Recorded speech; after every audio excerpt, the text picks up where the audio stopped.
সহকর্মী তসলিম হোসেন রনি আমাদের সঙ্গে আদালত চত্বর থেকে যুক্ত হচ্ছেন। রনি, এই যে চার্জশিট জমা দেওয়া হয়েছে ৫ দিনের মধ্যে, সে বিষয়টি অবশ্যই ইতিবাচক। রামিসার পরিবারের সদস্যদের সাথে আপনার কোনো কথা হয়েছে কিনা, তারা উপস্থিত আছেন কিনা, তাদের কি প্রতিক্রিয়া?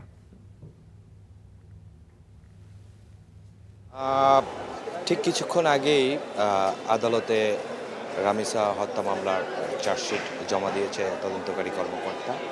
৪৭ পাতার এই চার্জশিটে ঠিক প্রথমেই সোহেল রানা ধর্ষণ এবং তারপরে হত্যা এবং সোহেল রানার স্ত্রী স্বপ্না সহযোগী হিসেবে এই দুইজনকে ঘিরেই এই ৪৭ পাতার চার্জশিট দিয়েছে তদন্তকারী কর্মকর্তা। ঠিক এই ঘটনার পরেই কিন্তু এই আদালত থেকে মহানগর নারী শিশুর আদালতে মামলাটি বদলি হয়ে গেছে। এখন বিচারিক প্রক্রিয়া আর কিছুক্ষণের মধ্যে সেখানে শুরু হবে। আমরা সে জায়গায় কিছুক্ষণের মধ্যে পৌঁছে যাব। কিন্তু ঘটনার প্রবাহর ছোট একটা সূত্র ধরে বলি, এই ৪৭ পাতার প্রতিবেদন এত দ্রুত সময়ের মধ্যে তদন্তকারী কর্মকর্তাকে দিতেও কিন্তু বেগ পেতে হয়েছে। খুব সেন্সিটিভ কিছু বিষয় ছিল, সেই বিষয়গুলো ওনারা আমাদেরকে ওরকমভাবে উল্লেখ করেননি, কিন্তু ওনারা বলেছেন যে সোহেল রানা সরাসরি ধর্ষণের পরে হত্যার সঙ্গে জড়িত ছিল এবং সোহেল রানার স্ত্রী তাকে সহযোগিতা করেছে।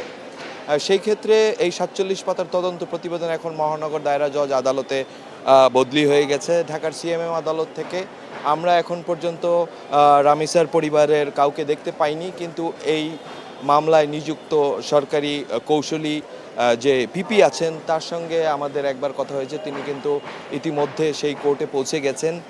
কিছুক্ষণের মধ্যেই মহানগর দায়রা জজ আদালতে এই মামলার শুনানি শুরু হবে এবং আনুষ্ঠানিক বিচারিক কার্যক্রম শুরু হবে। এই ছিল সিএমএম আদালত থেকে এই মুহূর্তে সর্বশেষ সংবাদ।